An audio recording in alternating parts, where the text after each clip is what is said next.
Olá, tudo bem com vocês?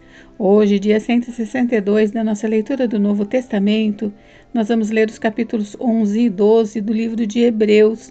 Vamos à leitura? Hebreus 11, a natureza da fé e exemplos de fé tirados do Antigo Testamento. Ora, a fé é o firme fundamento das coisas que se esperam e a prova das coisas que se não veem, porque por ela os antigos alcançaram testemunho. Pela fé, entendemos que os mundos, pela palavra de Deus, foram criados, de maneira que aquilo que se vê não foi feito do que é aparente.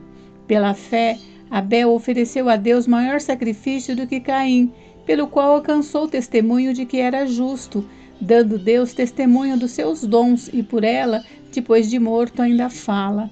Pela fé, Enoque foi trasladado para não ver a morte, e não foi achado, porque Deus os trasladara, visto como antes da sua trasladação alcançou testemunho que agradara a Deus.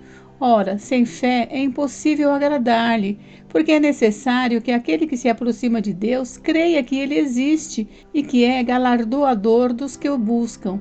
Pela fé, Noé, divinamente avisado das coisas que ainda não se viam, temeu e, para a salvação da sua família, preparou a arca, pela qual condenou o mundo e foi feito herdeiro da justiça que é segundo a fé. Pela fé, Abraão, sendo chamado, obedeceu, indo para um lugar que havia de receber por herança, e saiu sem saber para onde ia. Pela fé, habitou na terra da promessa, como em terra alheia, morando em cabanas com Isaque e Jacó, herdeiros com ele da mesma promessa. Porque esperava a cidade que tem fundamentos, da qual o artífice e construtor é Deus. Pela fé, também a mesma Sara recebeu virtude de conceber e deu à luz já fora da idade, porquanto teve por fiel aquele que lhe tinha prometido. Pelo que também de um, e esse já amortecido, descenderam tantos, em multidão, como as estrelas do céu e como a areia inumerável que está na praia do mar. Todos estes morreram na fé, sem terem recebido as promessas, mas vendo-as de longe e crendo nelas e abraçando-as, confessaram que eram estrangeiros e peregrinos na terra. Porque os que isso dizem claramente mostram que buscam uma pátria, e se na verdade se lembrassem daquela de onde haviam saído, teriam oportunidade de tornar. Mas agora desejam uma melhor, isto é, a celestial, pelo que também Deus não se envergonha deles e se chamar seu Deus, porque já lhes preparou uma cidade. Pela fé, ofereceu Abraão a Isaque quando foi provado. Sim, aquele que recebera as promessas ofereceu o seu unigênito. Sendo-lhe dito, em Isaque será chamada a tua descendência, considerou que Deus era poderoso para até dos mortos o ressuscitar, e daí também em figura ele o recobrou. Pela fé, Isaque abençoou Jacó e Esaú, no tocante às coisas futuras. Pela fé, Jacó, próximo da morte, abençoou cada um dos filhos de José e adorou encostado à ponta do seu bordão. Pela fé, José, próximo da morte, fez menção da saída dos filhos de Israel e deu ordem acerca de seus ossos. Pela fé, Moisés, já nascido, foi escondido 3 meses por seus pais, porque viram que era um menino formoso e não temeram o mandamento do rei.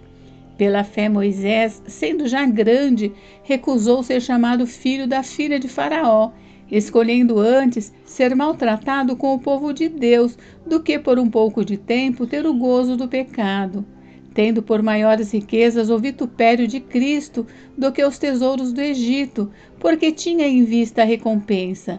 Pela fé deixou o Egito, não temendo a ira do rei, porque ficou firme como vendo o invisível. Pela fé celebrou a Páscoa e a aspersão do sangue, para que o destruidor dos primogênitos lhes não tocasse. Pela fé passaram o mar vermelho como por terra seca, o que intentando os egípcios se afogaram. Pela fé caíram os muros de Jericó, sendo rodeados durante 7 dias. Pela fé, Raabe, a meretriz, não pereceu com os incrédulos, acolhendo em paz os espias. E o que mais direi? Faltar-me-ia o tempo contando de Gideão e de Baraque, de Sansão, de Jefité e de Davi, de Samuel e dos profetas, os quais pela fé venceram reinos, praticaram a justiça, alcançaram promessas, fecharam as bocas dos leões, apagaram a força do fogo, escaparam do fio da espada, da fraqueza tiraram forças, na batalha se esforçaram, puseram em fugida os exércitos dos estranhos. As mulheres receberam pela ressurreição os seus mortos. Uns foram torturados, não aceitando o seu livramento, para alcançarem uma melhor ressurreição. E outros experimentaram escárnios e açoites e até cadeias e prisões. Foram apedrejados, cerrados, tentados, mortos a fio de espada.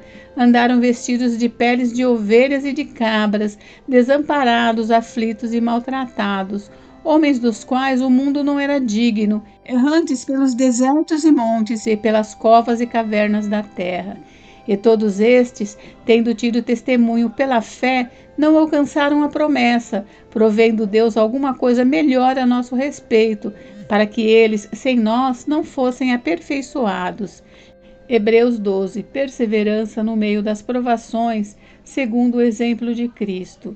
Portanto, nós também, pois, que estamos rodeados de uma tão grande nuvem de testemunhas, deixemos todo o embaraço e o pecado que tão de perto nos rodeia e corramos com paciência a carreira que nos está proposta, olhando para Jesus, autor e consumador da fé, o qual, pelo gozo que lhe era proposto, suportou a cruz, desprezando a afronta, e assentou-se à destra do trono de Deus. Considerai, pois, aquele que suportou tais condições dos pecadores contra si mesmo, para que não enfraqueçais, desfalecendo em vossos ânimos. Ainda não resististes até ao sangue, combatendo contra o pecado. E já vos esquecestes da exortação que argumenta convosco como filhos. Filho meu, não desprezes a correção do Senhor, e não desmaies quando por ele fores repreendido, porque o Senhor corrige o que ama e açoita a qualquer que recebe por filho. Se suportais a correção, Deus vos trata como filhos, porque que filho há quem o pai não corrija? Mas se estáis sem disciplina, da qual todos são feitos participantes, sois então bastardos e não filhos. Além do que, tivemos nossos pais segundo a carne para nos corrigirem, e nós os reverenciamos. Não nos sujeitaremos muito mais ao Pai dos Espíritos para vivermos? Porque aqueles, na verdade, por um pouco de tempo nos corrigiam, como bem lhes parecia, mas este para nosso proveito, para sermos participantes da sua santidade. E, na verdade, toda correção ao presente não parece ser de gozo, senão de tristeza, mas depois produz um fruto pacífico de justiça nos exercitados por ela. Exortação à santidade, vários preceitos. Portanto, tornai a levantar as mãos cansadas e os joelhos desconjuntados, e fazei veredas direitas para os vossos pés, para que o que manqueja se não desvie inteiramente, antes seja sarado. Segui a paz com todos e a santificação, sem a qual ninguém verá o Senhor, tendo cuidado de que ninguém se prive da graça de Deus e de que nenhuma raiz de amargura brotando vos perturbe e por ela muitos se contaminem. E ninguém seja fornicador ou profano como Esaú, que por um manjar vendeu o seu direito de primogenitura. Porque bem sabeis que, querendo ele ainda depois herdar a bênção, foi rejeitado, porque não achou lugar de arrependimento, ainda que com lágrimas o buscou. Porque não chegastes ao monte palpável, aceso em fogo, e à escuridão, e às trevas, e à tempestade, e ao sonido da trombeta, e à voz das palavras, a qual os que a ouviram pediram que se lhes não falasse mais, porque não podiam suportar o que se lhes mandava. Se até um animal tocar o monte, será apedrejado. E tão terrível era a visão que Moisés disse: estou todo assombrado e tremendo. Mas chegastes ao monte Sião e à cidade do Deus vivo, a Jerusalém celestial e aos muitos milhares de anjos, a universal assembleia e igreja dos primogênitos, que estão inscritos nos céus, e a Deus, o juiz de todos, e aos espíritos dos justos aperfeiçoados, e a Jesus, o mediador de uma nova aliança, e ao sangue da aspersão, que fala melhor do que o de Abel.